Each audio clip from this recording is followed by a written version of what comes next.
Hi guys, welcome back to my YouTube channel. So today I will be talking about this story that has gone viral on TikTok called Danish deception. I'm sure you guys have probably heard about this story by now. I'm not going to go into the full details of everything that happened, but I will kind of pinpoint some things that happened that I think really stood out and just made this story insane. First of all, the title Danish deception I thought was a very interesting title. I thought it was very creative of her to call it that, but I do think it was better to call this story something along the lines of maybe Danish delusion or Danish obsession, because I don't think that she was deceived. Like, deception is under the, it's under the pretext that somebody has deceived you, right? Like, they've led you astray, they've made you believe it's one thing, but it's not. Like, they tricked you. There was too much evidence to show that she wasn't trying to pay attention to it. But I don't want to get too far into it. Let's jump right into this video.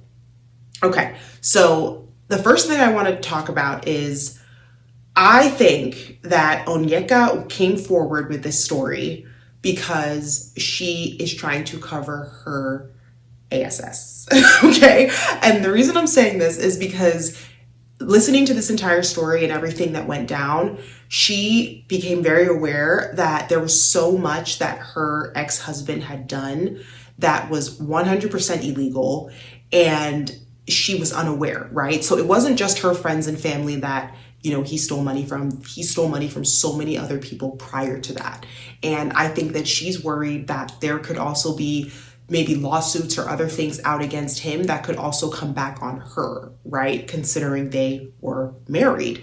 So I think that this video she made was to also cover herself. I just wanted to start by saying that because I don't think that's something people are talking about enough. I don't think it's just about her coming out and telling her story so that maybe other people that can come forward. I think this is also like covering herself because she's trying to come out and say, hey, I was unaware of these things he was doing. I was not involved, kind of trying to clean her hands of it in case anything comes out and, she doesn't want to be implicated as well, right? Or have anyone think that she was in any way a part of these scams that her husband was going through, right? Or was doing to people. Okay, so let's start out from the beginning. We find out that Onyeka meets this guy while she is on vacation, I believe, in Croatia with one of her friends. And the way she described him, that stood out to me. She said he was like over 6 feet tall, built, blonde hair, blue eyes, and that he looked like he was out of a Calvin Klein magazine. Like, he looked like a Calvin Klein model. Like, she described this guy, like, the way she described him, I could tell that this was in her mind somehow like maybe her dream guy, if that makes sense. Like, she was like, I've never seen a guy look this good in my life, right? She was already kind of besought by his attractiveness. And I bring this up because I think that the way she saw him from the very first video she made on this is very telling as to what she put up with throughout this entire 20-something part story that she explains, right? I think that people don't understand that when you see somebody as like your dream person, right? Like in your mind, whether it's a man or a woman, that alone already puts you in a position where people tend to put up with a lot because they're like, oh my God, this is my dream girl. This is my dream guy, right? This lifestyle is my dream lifestyle that I want, right? And we live in a society now where people love the idea of having someone. They love the idea of putting them on their Instagram and all their girlfriends seeing this person and blah, blah, blah. So I think that she was, first of all, very taken by that, right? When she saw him from the very first moment. Okay, these are like the patterns and things that I noticed in this story. First of all, I noticed that there always seemed to be a story that her ex-husband was saying of something sad that had happened. He would call her and he would say, the worst thing just happened to me, or I'm closing a deal and I need money for this, right? Or, I have 100,000, but I'm 30K short to do this. It was a continuous pattern of him calling her up and saying, I just received the worst news ever possible. at a certain point, you're like, damn, like how much bad news can somebody have in their life? Like it was a pattern, time and time and time and time again. He would call Onyeka and say, hey, there's something going on. You know, I'm short $30,000 or I need $5,000 for this. It was a pattern, right? Of just like, it was like a series of unfortunate events that somehow always ended with him needing money from Onyeka. But she didn't pick up on this pattern. I'm sure everybody watching picked up on this pattern, right? But she didn't pick up on this pattern, right? So that was the first thing I noticed. Second thing I noticed is they were always going on trips. So I wanted to start with talking about parts 9 and 10. Part 9 and 10 of this story that she told on TikTok stood out to me because this was the first time where, in my opinion, anybody who was going through this, right, what happened in these two parts, would have a light bulb in their mind like something is off. And I was surprised that Onyeka didn't really pick up on that in these parts. So let's get into it. I'm going to play a clip so that you guys can kind of see, because these two parts were significant in my opinion. So he calls me and he tells me that he's had the worst news that he possibly could have. The IRS has told him that he owes $318,000 in taxes. In addition to that, his dad owes $12 million in taxes. And at this point, I did not have a lot of information about his family money because I've always been the type of person, like, if your parents have money, that means your parents have money. That does not mean you have money. So I didn't even ask details about his parents' finances, but obviously I'm like, if his parents owe $12 million in taxes, they got money. And he said that the person that was doing his taxes for years and years and also doing his dad's taxes was one of his childhood friends that owns an accounting firm. And he's like, we've been paying a lot of money in taxes over the years, so someone must be committing some sort of fraud at this point. And so I'm obviously freaking out. This is a lot of money that he owes. So he said, you know what, I'm going to use the rest of the proceeds from selling my home. And in addition to that, he told me at this point he owns 3 different watches. He owns 2 Rolexes and a Patek watch, which if you're not a watch person, these are very expensive watches. And so a couple hours go by. He's like, I sold my Patek watch, and like he said, he sold it at a loss. He just needed to get the money. He said he's short about $30K. And so he tells me that he's going to reach out to his parents, and his parents are like, we don't care. Like, this is not our problem. This is your problem. Figure it out. And he starts to just like, continue spiraling. And so he tells me he's going to reach out to 2 of his childhood friends, one of which he was with this friend whenever we met in Croatia. So I knew they've been friends for a while, and then another childhood friend. And he told me, I've helped out these friends so much in the past, like, and it's almost like he was communicating to me that he was owed this money from them. I've never asked friends for money before, so this is like not anything that I'm comfortable with, but I was like, hey, if you feel comfortable doing this, go for it. I had not offered him a cent. So he comes back, says he's going to get $10,000 from one friend and then $5,000 from another friend. And I was like, that's so nice of them. He's like, I've honestly helped them so much in the past that like, I'm grateful that they're helping me when I'm in need. And so at this point, he's short $15,000. And so he just comes right out and asks me, like, can I borrow it? And I did not say yes right away. I said, listen, I have to pay my taxes too, because I was working at an accounting firm. Obviously that's W-2 income, but I was also doing real estate and I did very well the year before. So I owed a pretty penny in taxes, and it's March of 2023. So my taxes are coming up pretty soon. And so I told him, I'm like, I'm not comfortable giving you this money because, like I have to pay taxes too. And now my savings is like really starting to like, I'm starting to feel like the financial impact, and it's starting to stress me out. And he said, I hired a law firm. They've already looked into my tax records. They've already found indicators of fraud. I think I'm going to be able to get this turned around really quickly. And my biggest worry and concern is that if I don't pay this tax bill, it's going to affect my chances of getting a green card. And that's when I start to panic. And now I realize that I was just in a very toxic cycle of emotional manipulation. But after some time, he talks me into loaning him the $15,000. So I land in Denmark after a couple of layovers, and my ex is waiting after baggage claim. He's waving a Danish flag, and I'm just so excited to be in Denmark for the first time. We go to his parents' house, and this is my first time meeting his parents, and I am so nervous. My ex kept being like, are you sure you're okay with staying here? Because one thing I will say is they lived in a very, very humble home. And listen, I know there's billionaires out there that drive Honda Civics, so I don't judge. I'm never the type of person being like, why are you guys staying in this small house? Spend your money the way you want to spend your money. So I didn't think anything of it. But I was a little bit surprised. And also, Denmark is not the type of place that has all these like big houses. Like a lot of the homes are small regardless of if you have money. But again, didn't think anything of it.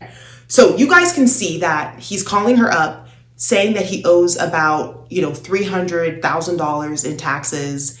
And he says something along the lines of he sold 2 of his watches, he's done all these things, and that he's still $30,000 short, right? He ends up getting $15K from a friend, and then he only needs Onyeka to send him another $15K for him to get this, right? And at this point, Onyeka had already given him maybe like $15,000 or something. Like, she'd already given him a good amount of money. So she was more hesitant to help him out this time.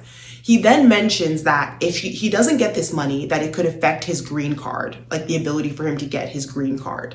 And that is kind of what makes her like, oh no, like she feels bad because she's like, okay, I don't want anything affecting that. And she gives him, the additional $15K that he needs for these taxes that he says he owes, right? So this part of the story I found strange because I was like, at this point, there is a pattern of stories of tragedy and him like needing money in some way. And there's always a freaking story behind it. It's never as simple as, oh, I just need this. There's always something, right? He is clearly, right? I noticed at this part, he is a master manipulator. Like, he is very good at saying what he needs to say, pulling on the right heartstrings, right, to get what he needs. And it works with Onyeka every single freaking time. And she doesn't pick up on this. It's crazy. So then at this point, Onyeka kind of keeps throwing in that she's happy a majority of the time. Because obviously by part 9 and 10, she's told a lot of things that to viewers were just like, girl, how? How is he just like taking all this money from you? So she feels like she needs to throw in that most of the time she was with this man, she was happy, right? But that they were still going through some financial hiccups that they were going through. It doesn't mean that a majority of the time she was not happy with him, right? Another thing that happens, I think in part 10, I believe, is after that, he basically ends up telling Onyeka that, and this is after Onyeka sent him the $15,000, right? He then has another story, right? Because this man comes, the stories don't end, okay? There has to be a story so that he can get his money out of Onyeka. This is the pattern, okay? You guys are catching on, right? So this is another story he has to tell. Basically tells Onyeka that one of the friends that he borrowed money from needs the money that he borrowed back, or some of it back, because him and his wife are trying to buy a house. So when Onyeka hears this, she's like, oh my God, she feels bad because she's like, she almost feels like they owe this couple money, right? Because at this point they're like married, they're like a unit. So he ends up saying, I only need like $5,000 more.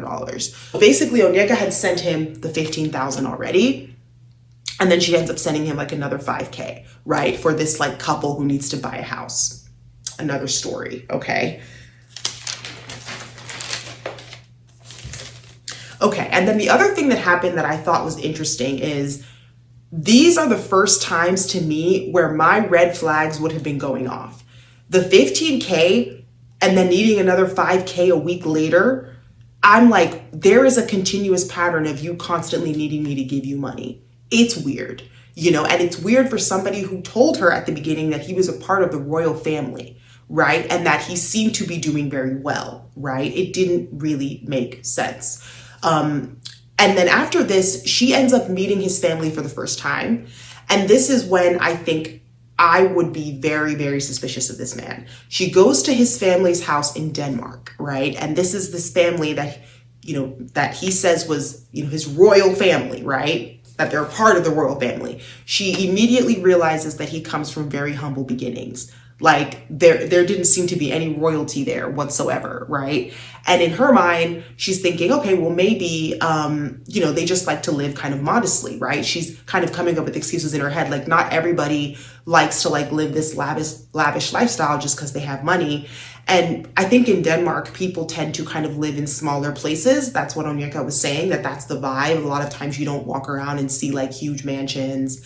But something that I think that was a really bad sign is she could tell that her ex was almost ashamed of his family's house.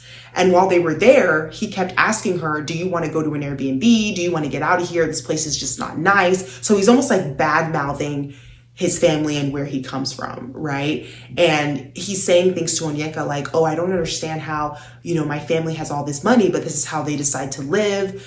It's just weird because you can tell that there's clear insecurity here.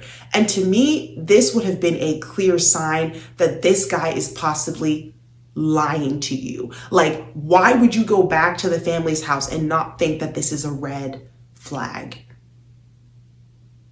It's strange. So this is the first time where I'm like, and one thing I noticed about Onyeka as she's telling this story is she always has a way to explain away any doubt that she ever had of her ex-husband, right? So when she was at the house and he was acting that way, she's just like, oh, well, I didn't think anything of it. She didn't think anything of it. It was always like, oh, I didn't think anything of it. Oh, I didn't have any reason not to trust him at this point. Oh, I just did it. Like, she's always like, she'll have these gut feelings where she's like, okay, this is weird, but she's constantly suppressing it. She's constantly coming up with excuses as to why she should just keep trusting this man. This is what I've noticed, right? It's very, very strange. Another thing I was going to say that her ex-husband was it's just scary, the level of manipulation is, even though he had owed Onyeka a lot of money at this point, he was paying for a lot of the trips that they went on, because as you guys know, they were going on so many trips throughout this entire story. So Onyeka said that even when she felt like she needed to ask him, hey, where's the money? Like, what is going on? She felt like bad because she was like, well, at least he's paying for these trips. So it kind of made it harder for her to like even press him about what he owed her, because he was like, well, he's paying for all these trips. And I know he did that on purpose. He purposefully was paying for the trips because he knew that he'd be calling her up, asking her for money soon again, and she'd have to pay it, right? So in order to kind of keep her quiet, he was doing that on purpose. He was paying for those trips so that she wouldn't come back and immediately start asking for all this money back that she had been paying to him, which is just another way that he manipulated her. Another thing I forgot to mention was at the beginning of this story, I found it interesting that he was very, very reluctant in the beginning for Onyeka to send him any money. I think in the beginning it was like $6,000 that he needed, and he made it seem like, oh, I'll figure it out. He said things along the lines of, oh, I would never want to take money from you. Don't worry, babe. I got it. I'll figure it out. And Onyeka had actually asked to give him the money maybe 4 times, right? This was the very first time he needed money, and he kept saying no, no, no, no, no. And then eventually he was like, okay, I'm strapped. I haven't found the money anywhere else. I guess I'll take the money from you, right? But it wasn't ever a sense of like him wanting to do that from the get-go, right? And he did that on purpose. Another way of manipulating, because he didn't want to come across like he'd be doing this all the time. So he was like, well, let me set it up where I don't want to, it comes across like I don't want to take her money so that she's not suspicious when I start calling and asking about money in the future, right? So this guy is very smart. And I found it's very obvious, and this is not the first time he's done this. It's very, very obvious. Like, he understands how people think. He understands how to gain their trust. He understands how to get what he wants out of people. It's very, very, very clear. Okay, and then another part that stood out to me was part 14.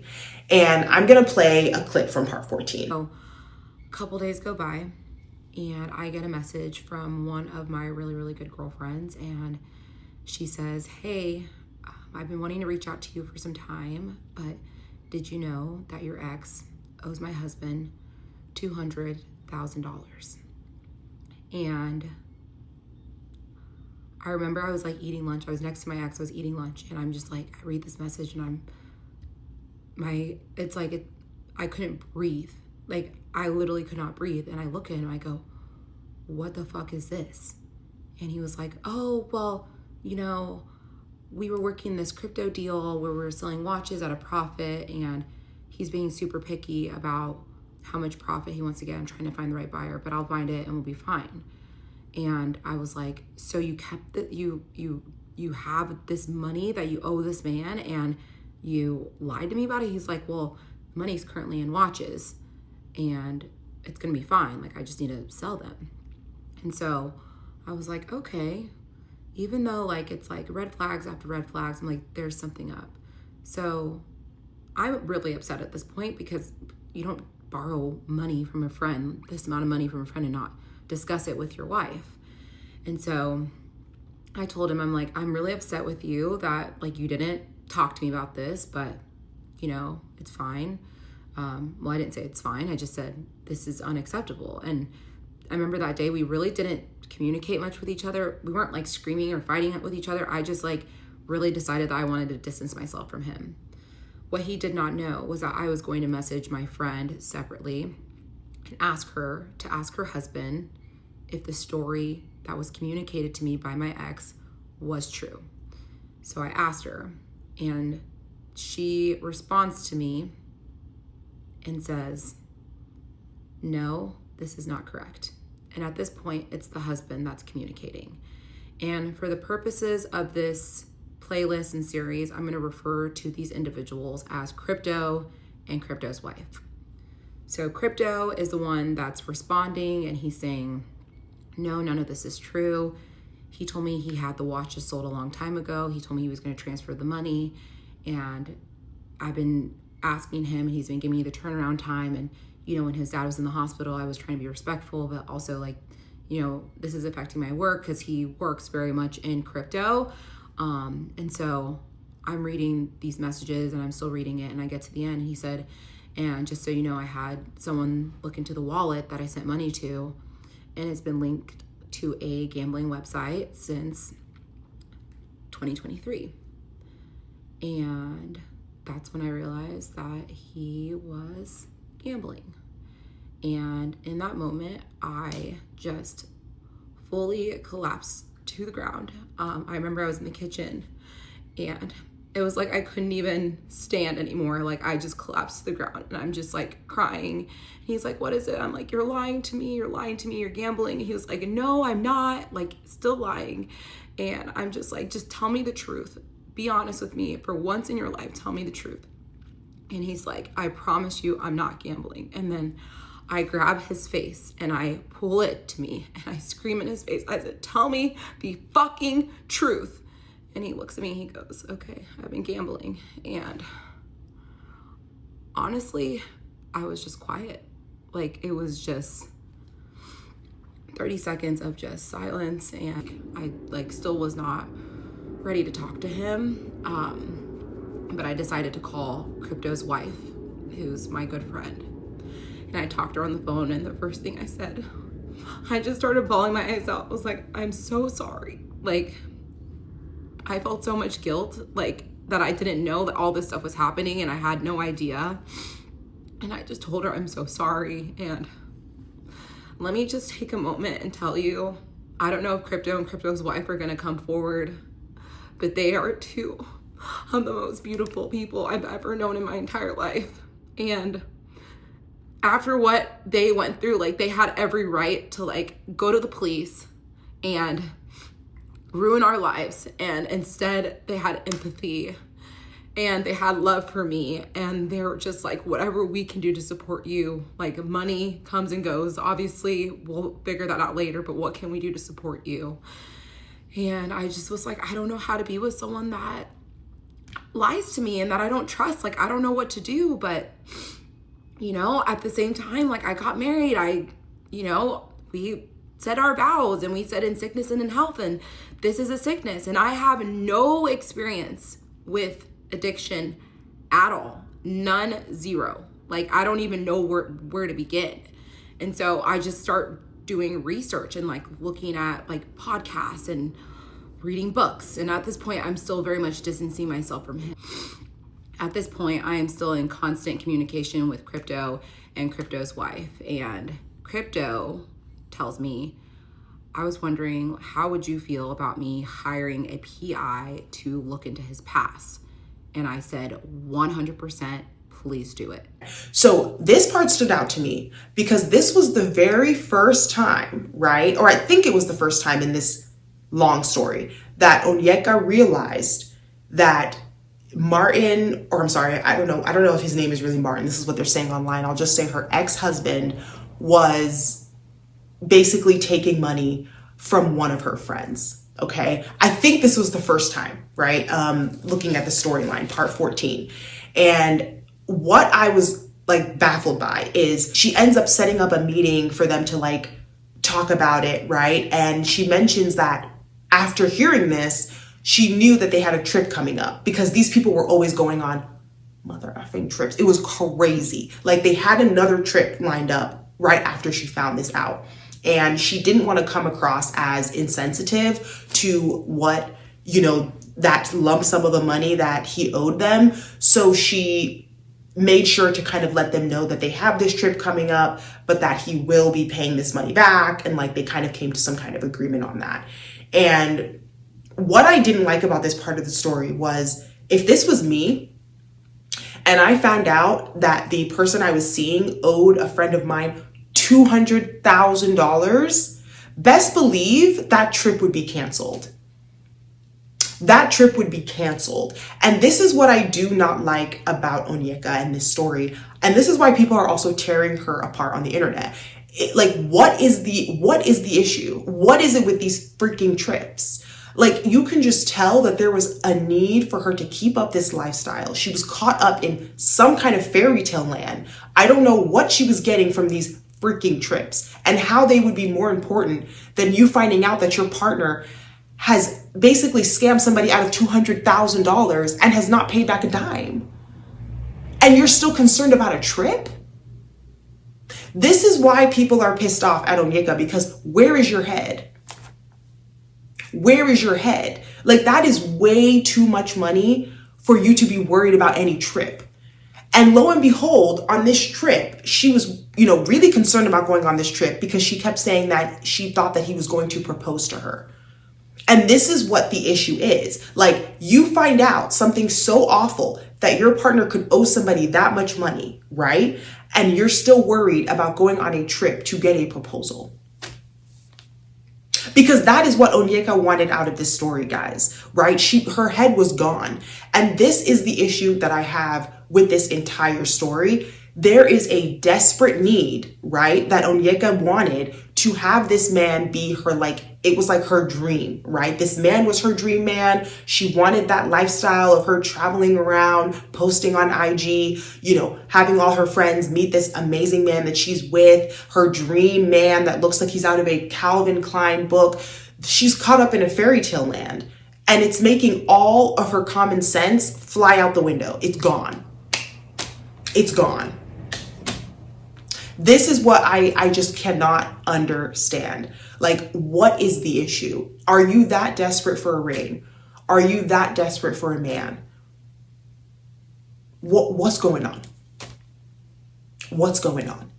And from here, it only gets worse. As time goes on, Onyeka ends up uncovering more and more and more and more and more. She finds out that he owes other people money. She finds out that he has an awful gambling addiction that he's had for over 10 years. She finds out that he's borrowed money from her family, her dad, her sister, her cousin, a business partner that he ended up meeting while they were in Dallas. The list is so effing long.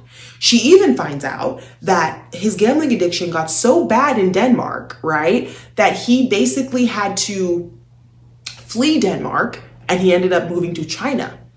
And while he was in China, his sister found out that he was scamming people even in China. So this man is doing multi-continental scamming. Multi-continental scamming. It's crazy. And the only thing I can say is, this is what people talk about when they say that women have to take accountability, right? And I'm not saying that Onyeka hasn't taken that accountability, right? Because obviously she was saying throughout the story, where she has gone wrong, right? As she's saying the story, she's saying things like, guys, I know I shouldn't have done this. This was stupid. Da, da, da. Like, she knows, obviously, that there's a lot of red flags and things that she kind of completely ignored. For whatever reason, I don't know. If I had to guess, she really wanted that man. That man was her dream. In her mind, she wanted that fairy tale ending with this man so badly that she was willing to ignore everything else. But the point I'm making is, like, so then the other part in this story that really stood out to me was when her ex-husband had basically said that he found a very wealthy family that was interested in buying one of his homes, okay? And he came up with this story talking about how there has to be a certain amount of money in escrow in order for this deal to go through. And it was like $120,000 he needed in escrow. He said something about how he could get a $100,000 loan from the bank and that he needed like an additional $20,000 on top of that. Onyeka obviously ends up helping him out with this too. And I think she only ends up sending him like $3,000 for this because she doesn't really have much to send at this point. And once again, you know, after this is basically finalized, the deal goes through, her ex-husband says that the money will be cleared for this home, right? And it's supposed to be a good sum of money in about 6 weeks. So Onyeka and him are like very excited about this.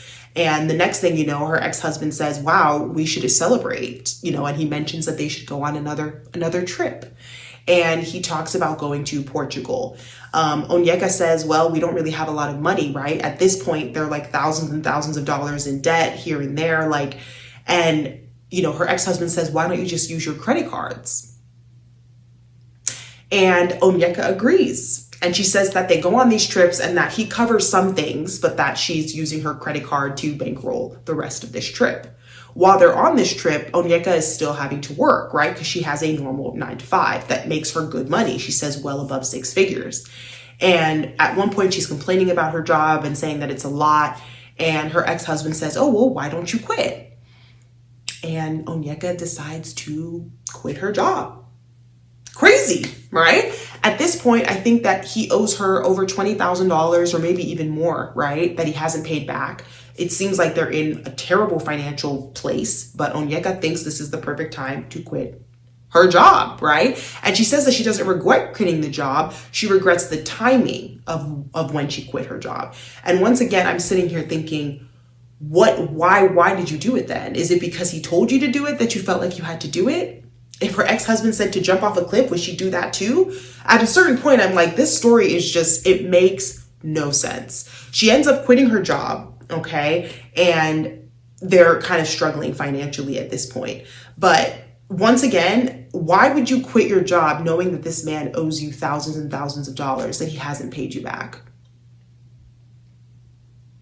She just put so much trust and faith in somebody, in this guy. I don't get why. What is it?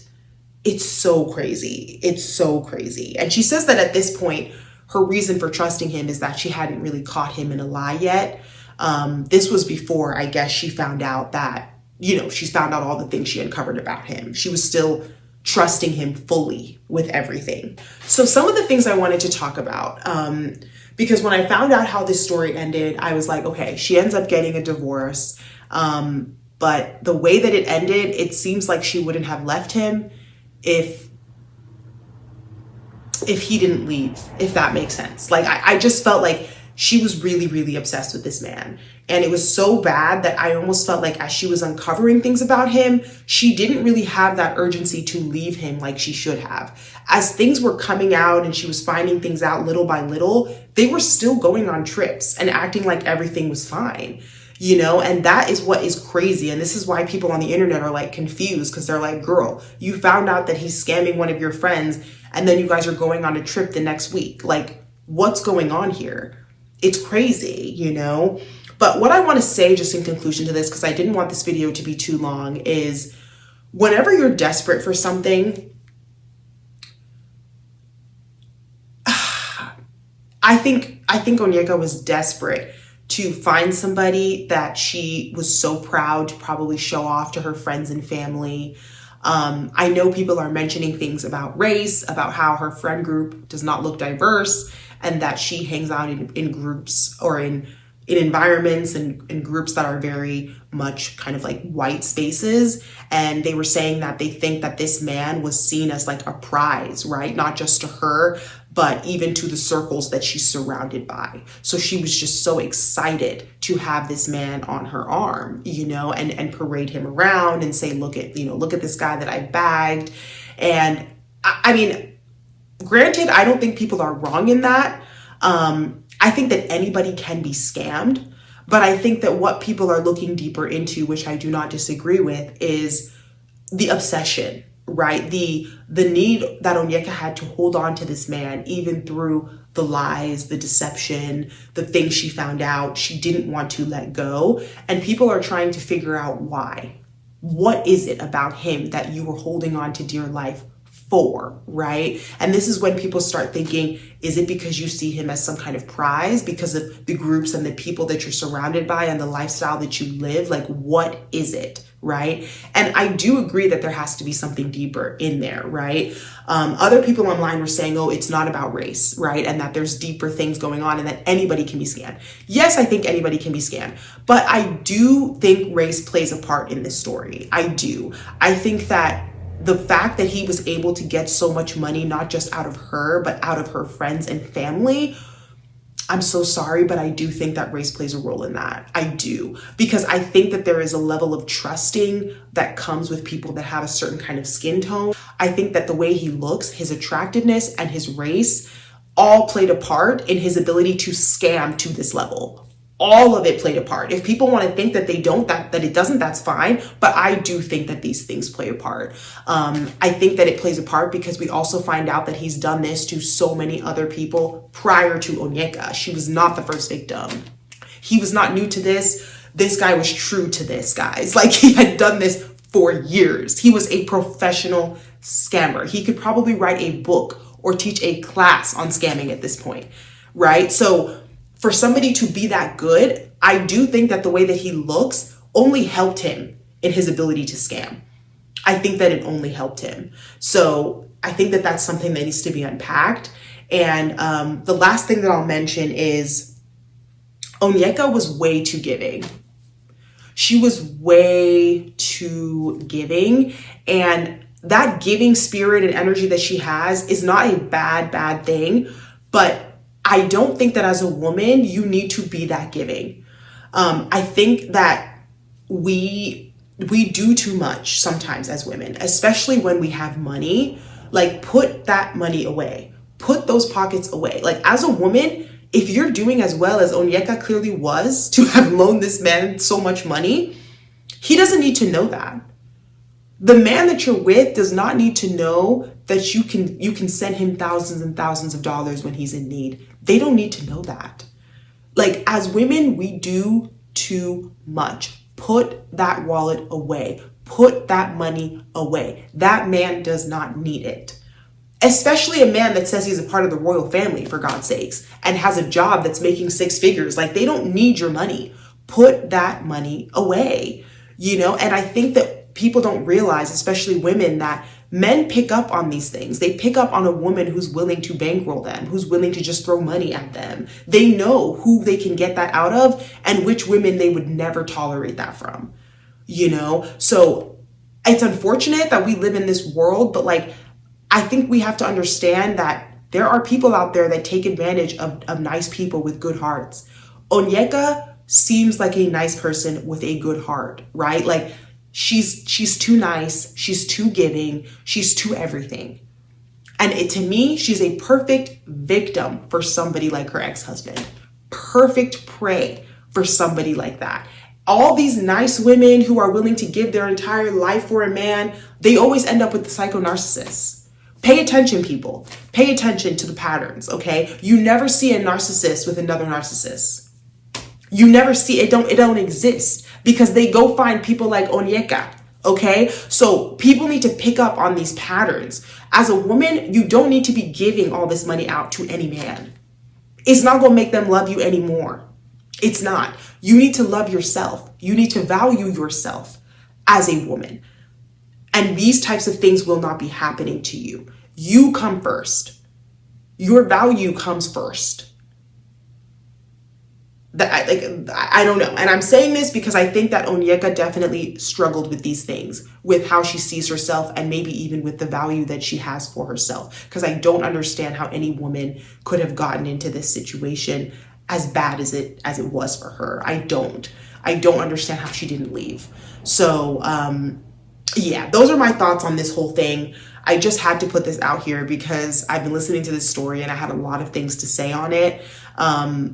I do sympathize with her as well. I don't want to say that, you know, I'm disappointed in the story. I'm disappointed in the role that she played to let this scam be as, you know, to let him scam the way that he did. It's disappointing. It's sad to see. It's sad to hear.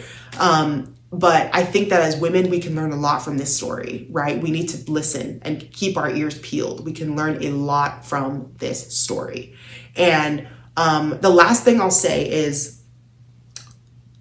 just to bring this up, I thought about the article that went viral by British Vogue, and it was titled "Having a Boyfriend is Embarrassing."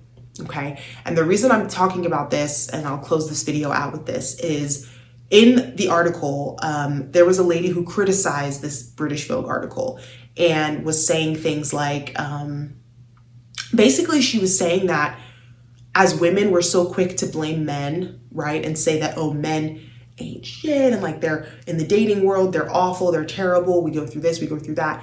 But there's a lack of self-reflection on the choices that we make in the dating world and how the choices we make in choosing a man affect our lives, right? And I just think about Onyeka and I think about this story and I think about how any woman who went through this would come out of this story and say something like, sometimes along the lines of men are awful. They're all terrible. They'll have this awful rhetoric on how they see men as a whole, but then they will not in any way self-reflect on the decisions they made to put themselves in that position, right? And this is what people are talking about when they say that women also have to take accountability for the choices we make in the dating world and the flags that we choose to ignore. I have to keep it real. We choose to ignore certain things, and then it can lead us to having a very hard time in the dating world. And then that leads us to saying that men are awful, right? But that's not fair because we're not thinking about how we make choices that dictate how we experience dating and what our dating experiences are, right? So we also have to take accountability for the role that we play in the choices we make and who we choose to date and the things that we choose to ignore, right? Because as women, there's a lot that we see that we do ignore, right? And we have to take accountability for those things. So that just reminded me of that article and I just had to bring that part up. But please let me know what you guys think of this story. It has had me in a chokehold, and don't get me wrong, there were so many parts of the story where I just busted out laughing. I think every time he called and had a story to tell, I literally was like dying of laughter. I was like, this is crazy. Like, how is Onyeka not noticing this pattern? He calls with tragedy, he's asking for money. It's like, it's crazy, you know? Yeah, but let me know your thoughts about this story. I have been very entertained for the past couple of days. And even if you guys completely disagree with some of the points I make, or you just have things you want to say, I'd love to hear your opinions. Like, comment, and subscribe. Thank you guys for watching. Bye.